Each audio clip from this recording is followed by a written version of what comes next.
Welcome to Lost Relation Chronicles. I had always thought our marriage was solid, unshakable, but as I stood in the doorway, watching my wife carelessly toss her clothes into her suitcase, barely sparing me a glance, I realized just how wrong I had been. She muttered something about needing this trip, her tone indifferent, as if my presence in the room was nothing more than an inconvenience. I leaned against the doorframe, arms crossed, silently observing as she moved with an air of detachment, like she had already checked out of our marriage. Then came the smirk, a slow, deliberate, condescending curl of her lips. I am taking this trip with the girls, and I will have sex with a real man just to check how it feels, she said, her voice dripping. With contempt, she turned and gave out a smirk. I guess she was looking for a reaction I didn't. Flinch didn't react, just nodded, like she hadn't just driven the final nail into the coffin of whatever was left between us. She thought that little jab would hurt me, that it would break me. It didn't, if anything. It confirmed what I had already known: she was gone. Maybe not physically, not yet. But the woman I had married, the one who used to look at me like I was her whole world, had left a long time ago. And the worst part, I had seen it coming. It started small, subtle. The kind of shifts in behavior that could be chalked up to work stress or a rough patch in the marriage. At first I dismissed it, convinced myself it was nothing. But then the signs became harder to ignore. She started dressing differently, paying extra attention to her appearance, even when she was supposedly just meeting her girlfriends for brunch. "Babe, you look nice," I had said once, watching her slip on a pair of heels she hadn't worn in years. "Thanks," she replied quickly, barely looking at me as she adjusted her lipstick in the mirror. Something about the way she said it made my stomach twist, but I let it go. Then came the phone, once casually left on the counter. It was now glued to her hand, face down, every time I walked into the room. Notification silenced a new passcode that she forgot to tell me she had. "Hey, what's your passcode?" I had asked one evening as she scrolled through her phone, her thumb moving rapidly across the screen. She didn't even look up. "Oh, I changed it." "Yeah, what is it?" She hesitated just for a second. "I'll tell you later," but later never came, and when I asked again, she had excuses. "Oh, babe, it's just a girls' chat. You'd be bored, that," was always her response when I asked who she was, texting her tone light dismissive, as if my curiosity was some minor inconvenience. When I questioned the sudden secrecy, she would sigh, roll her eyes, and brush it off. "Work is crazy right now. I need a little escape," she'd say, her fingers still tapping away at her phone. Then, with a knowing smirk, she'd add, "Don't be that husband." Okay, at first, I convinced myself I was being paranoid. I loved her. I trusted her. That's what marriage was, right? Trust. But then the girls' nights became more frequent, stretching later and later into the night. She would come home with a glow that wasn't from laughter or good company. It was something else entirely. Her eyes sparkled, her lips slightly swollen, like she had been kissing someone. Had fun, I asked, once watching her kick off her heels as she stumbled through the dorm. She hummed, her voice lazy, distracted. She didn't look at me, didn't touch me, and her laughter, it had changed. It was softer now, secretive, like she was sharing an inside joke that I wasn't part of the woman who used to beg me to stay up late watching Netflix to lie in bed with her just 5 more minutes now. Barely spared me a glance when she walked through the door, and then one night, I overheard her. I wasn't trying to snoop. I had gotten up for a glass of water, padding quietly down the hall, when I heard her voice in the living room, low, hushed, affectionate in a way that sent ice through my veins. I froze just outside the doorway, my grip tightening around the glass as I listened. "I can't wait," she whispered, a teasing lilt in her tone, one I hadn't heard in years. Silence, then a quiet giggle. "I'll make up for it. I promise," she murmured. He has no idea something in my stomach twisted, the kind of deep-sinking dread that you can't ignore. I should have stormed in, should have confronted her right then and there. But I didn't, because in that moment, something inside me clicked. She wasn't just sneaking around, she thought. She was outsmarting me. She thought I was just some naive, oblivious husband who would sit around clueless while she ran off with her little secret. She thought she had won, and that's when I knew this wasn't about catching her. This was about destroying. So I played my part. Well, I was the devoted, unsuspecting husband. I smiled, kissed her goodbye when she left for her so-called girls' nights, and never once let on that I knew. I let her think she had the upper hand right up until the day she packed her bags. Are you sure you don't need help booking your hotel? I asked, fighting concern, as I leaned against the doorway. She barely looked up from her phone, waving me off like I was an afterthought. No, we already have everything figured out. She didn't know I had already checked her browser. History had already seen the hotel reservation under a single name. His name. She didn't know I had found her flight confirmation tucked away in her trash fold, her like a secret she thought she had. Buried deep enough, there was no girls' trip. There was only him. I watched her zip up her suitcase, adjusting the straps like she was heading off for some carefree getaway, and then she turned, and there it was, the smirk. I will have sex with a real man just to check how it feels. That was it. That was the moment she revealed exactly what she thought of me. That she believed she had already won, that I was just some sad little man who would sit around devastated and broken, waiting for her to come home, tail between my legs, begging for her attention. I nodded. Okay, that was it? No fight? No accusations? Just okay. And that's what threw her off. She blinked like she had expected something, an argument, maybe a desperate plea, but I gave her nothing. I'll text you when I land, she said hesitantly. Sure. She lingered for a second longer, waiting for me to say something, to do something.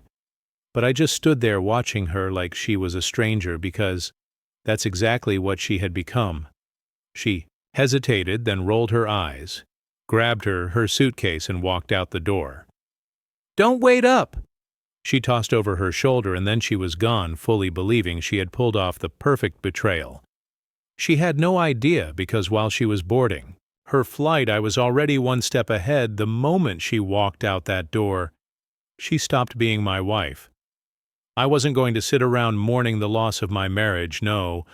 I was moving, calculating, setting the wheels in motion for a reckoning she'd never see coming. She thought she was playing me, but I had already flipped the script. I started with the money. We had a joint account. Big mistake on her part. She had gotten comfortable using it for household expenses, vacations, and more recently, luxury items that I knew damn well weren't for me. I had been preparing for this moment weeks before. She even packed her bags. Quietly. Methodically, I had started transferring my paycheck into a private account. One she didn't have access to. I let the jointed account sit there untouched, waiting for her to get too comfortable, and now with her gone, I drained it. Not illegally, of course. I wasn't stupid. I left exactly half, just enough to stay within legal bounds, but the moment she tried to use our card for a fancy dinner with her real man, she'd be in for a nasty surprise. I wasn't done. I froze our credit cards. She had her own, but I had been the one paying off the balances. Not anymore. The moment she maxed it out, that was on her. She wanted to be independent. She could have it. Then I changed every password, bank accounts, utilities, even streaming services. It wasn't about pettiness. Okay? Maybe a little, but mostly it was about cutting her off completely. She wanted a new life. She could go ahead and live it, but she wasn't going to waltz back into my house like nothing had happened. I needed to make sure she had no way back, and that's where my lawyer came in. I had scheduled the appointment weeks ago, back when I first started, noticing the late-night texts, the secret smiles, preemptive self-defense good instincts my lawyer had said when I laid everything out for him. Let's make sure she doesn't take you for a ride by the time she landed at her little rendezvous. I had already filed for divorce, reconcilable differences, no-fault state. The paperwork was just waiting for my signature, but I didn't stop there. My lawyer had drafted up an emergency motion to temporarily remove her from the home, since the house was in my name. Only all I had to do was prove she was living elsewhere, and once she shacked up with her lover, she would have zero claim to the property. She was walking into a legal minefield, and she didn't even know it. I needed proof. Sure, I could have confronted her, screamed in her face, demanded she admit to what we both already knew, but I wanted something solid, something undeniable. Not just for the divorce to make sure it was bulletproof in my favor, but to leave her with no room to twist. The narrative. That's where my private investigator came in. I had hired him 3 weeks ago, right after overhearing one of her late-night phone calls.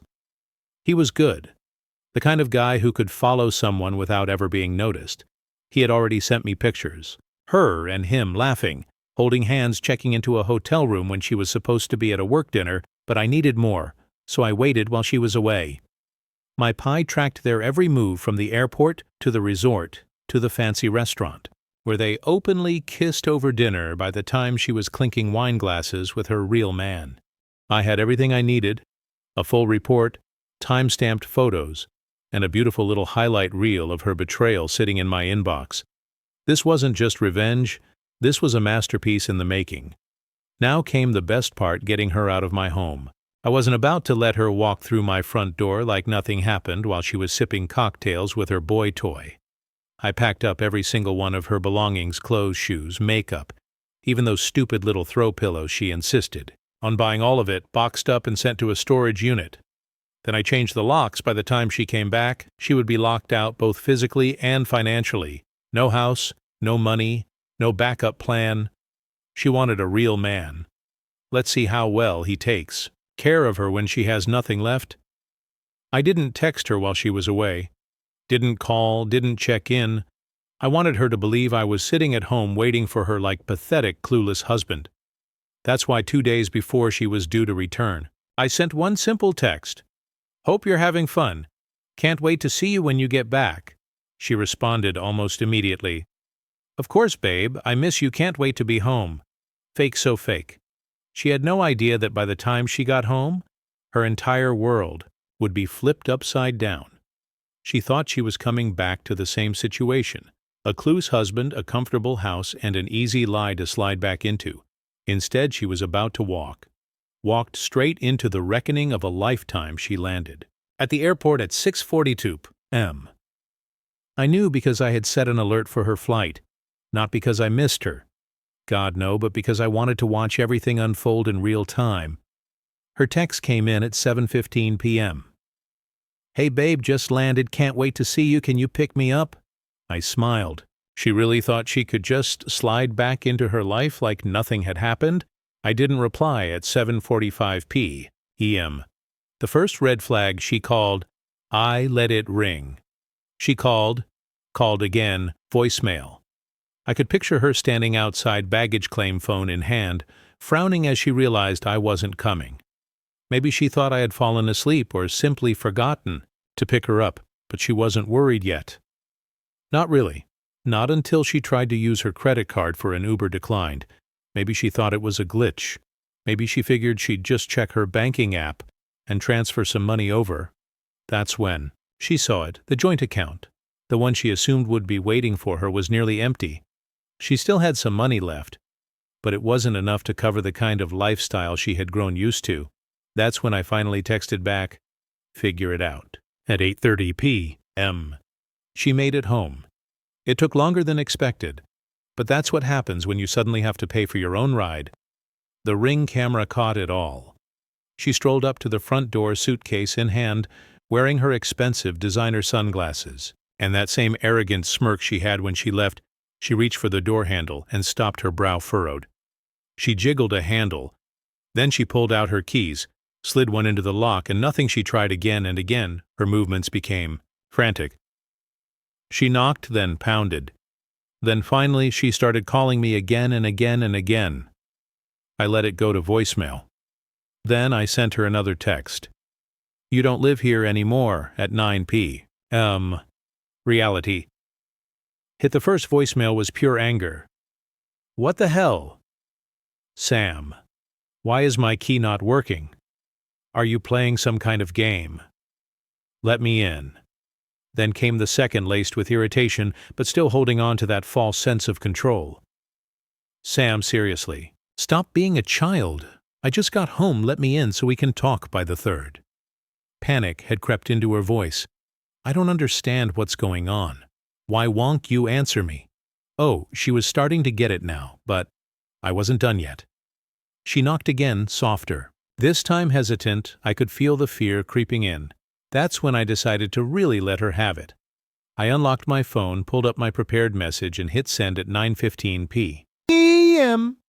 She finally realized it was over. Her phone chimed. I watched her pull it out, her finger trembling as she read the message. "Hope you had a great trip while you were gone. I filed for divorce.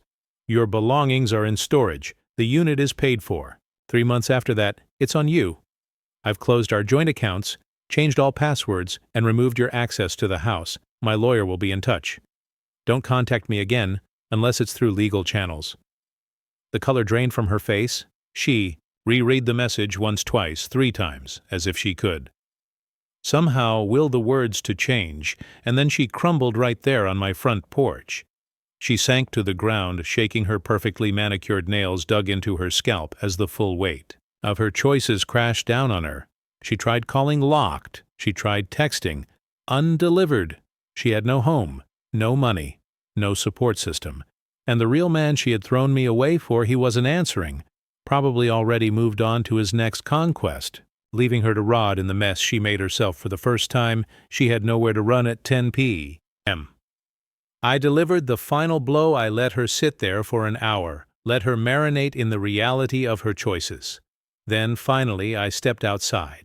She looked up at me, eyes red mascara streaking down her face, the confident, smirking woman who had walked out of my life 2 weeks ago gone. She was broken, and it was her own fault. "Oh, please," she whispered, her voice hoarse. I made a mistake." I tilted my head, watching her. "You needed a real man, remember?" She flinched like I had slapped her. "I didn't mean it," she gasped. I don't know what I was thinking. "It didn't mean anything, please. I just need to come inside and we can talk." I shook my head. "There's nothing to talk about." Her face crumpled. "But where am I supposed to go?" I shrugged. "Figure it out." And with that, I turned around and shut the door in her face. She wasn't used to consequences for as long as I had known her. She had been the kind of person who always had a safety net. If something went wrong, someone would swoop and affix it. Her parents? Her friends? And for the past 7 years, me, but now. Now there was no one left. She had burned every bridge, and she was about to find out just how cold the real world could be when there was no one left to clean up her mess. The next morning, I checked the security footage as soon as I woke up. She was still outside. She had slept on the porch, curled up in the corner like a lost puppy at some point. She had pulled out her phone, frantically trying to call people, but no one came for her by 7:01 a.m. She was banging on the door again. "Sam, please just talk to me." I let her knock, let her scream, cry, and beg. I wanted her to feel it. The cold realization that I wasn't going to be her backup plan. Then at 7:30 she finally said the words I knew were coming. "I made a mistake." I opened the door just enough to lean against the frame arms. "Crossed a mistake," I repeated. "You mean leaving me for another man? Or mocking me on your way out?" Her face crumpled. "It wasn't like that." "Oh, I swear." I pulled out my phone and swiped to the pictures. The ones my private investigator had sent me, her sitting in a restaurant laughing across the table from a man I had never met. Her wrapped around him in a hotel lobby, his hand dangerously low on her back, her kissing him. I flipped the phone around and watched the color drain from her face. "It wasn't like that," I said, my voice deathly calm. She opened her mouth, then closed it. "I didn't think you'd react like this." I laughed. "Oh, that makes it better. I was stupid," she whispered, tears spilling down her face. "I thought I don't know what. I thought I got caught up in something, and I didn't realize what I had until it was gone." I shrugged. "Not my problem." I started to close the door. "Wait," she shrieked. grabbing at the frame. I have nowhere to go. I met her eyes, and for the first time, I saw real fear in them. Figure it out, I said, ripping her own words right out of her mouth. Then I slammed the door in her face by noon. I had blocked her on everything. She must have realized she wasn't getting through to me because that's when the calls started coming from other people. First, her best friend Sam come on, just talk to her. She pleaded, shake a mess. She should have thought about that before she walked out on her marriage. I said flatly, she knows she screwed up, just let her explain. I hung up. Then her mom called. Honey, I know things are difficult, but marriage is about forgiveness. She said, her voice gentle, like she thought she could soothe me into submission. I hung up again by 5 p.m. I got the final desperate text from her. I don't deserve this. I thought you loved me. I responded, I thought you were faithful. Guess we were both wrong. Locked. Let her sink, the real man. She left me for gone. I found out later through mutual acquaintances that he had ghosted her completely once she tried to go back to him. Turns out she wasn't his only side piece. He had 2 other women on rotation, and when she started spiraling, he dropped her like a bad habit. She tried staying with her friends, but even they had limits. No one wanted to deal with a sobbing, broke, newly divorced woman who had no way to pay rent. Her parents, they weren't as sympathetic as she thought. Apparently her dad had warned her not to screw up her marriage when she tried to move back home. He gave her 1 week to get a job and find her own place. By the end of the month, she was couch-hopping, jobless, and burning through the last of her savings. And me, I was thriving. A few weeks later, I got one last email from her. It was long, a full page of apologies, regrets, and empty promises.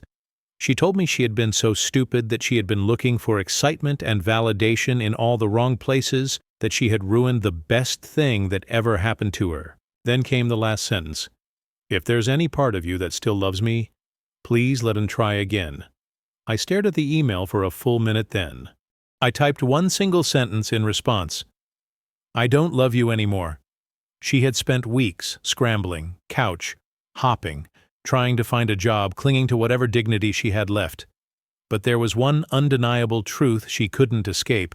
She had ruined her own life. And the best part, I didn't even have to do anything. The social fallout hit her hard. At first, she thought she could spin the story, paint me as the villain. She told people I had overreacted, that I had been cruel, that she had been confused, and just needed space but never actually meant to leave me. No one bought it because I had receipts.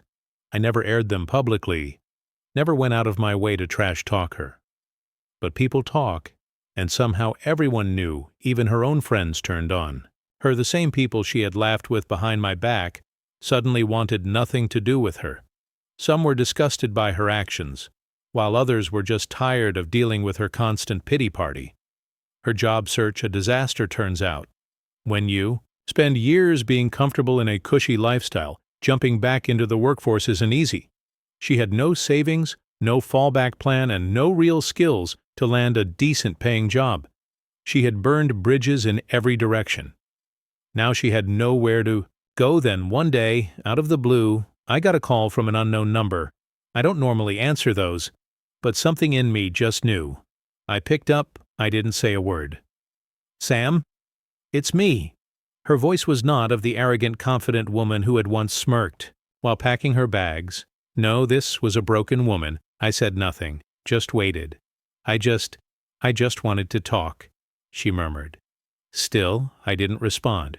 A shaky sigh. I miss you there. It was the pathetic attempt to claw her way back into my life. I could have hung up, could have laughed in her face, but I wanted to hear just how low she had sunk. So I let her keep talking. I was stupid, she whispered. I thought I needed something more, but I didn't realize what I already had. You were good to me, you loved me, and I threw it all away. For nothing, damn. Right? She did. I know I hurt you, she continued, her voice breaking. But I've changed, Sam. I've learned from my mistakes. I just want to see you. Can we talk? Maybe go to dinner? Dinner, I almost laughed the same woman who had kissed another man behind my back, who had mocked me on her way out, was now desperate just to sit across from me again. She didn't miss me. She missed the life she had before the security. The comfort, but that life, was gone. And I was about to make sure she knew it? I took a deep breath, then finally spoke. You needed a real man. Remember, silence Sam. Please, she pleaded. I didn't mean that I was being an idiot. Yeah, I said flatly. You were. She swallowed hard. I'm sorry I let that hang in the air for a long moment, let her sit in the weight of her own words. Then finally I crushed the last of her hope. I'm seeing someone. The silence that followed was deafening. Oh, she finally whispered. You are. Yeah, I said, casually in check, amazing loyal kind. Actually respects me. It's nice really being with someone who doesn't treat me like a backup plan. A choked sound came from the other end of the line. She was crying now? I just wanted to fix things. She mumbled. You can't fix something that doesn't exist anymore. I didn't wait for her to respond. I hung up, locked her number, and never looked back. I wish I could say I thought about her after that, but honestly I didn't. I moved on, focused on my life, my happiness. Eventually I did meet someone new, and she was everything my ex-wife wasn't: kind love, and above all faithful. Meanwhile my ex, she kept sinking. Months later I heard through the grapevine that she was still struggling, still bouncing between couches, still trying to hold on to the last shreds of her old life, and the best part, her real man had moved on to another married woman. Karma is a beautiful thing. Dear listeners, please share your thoughts in the comments section below, and don't forget to like, share, and subscribe.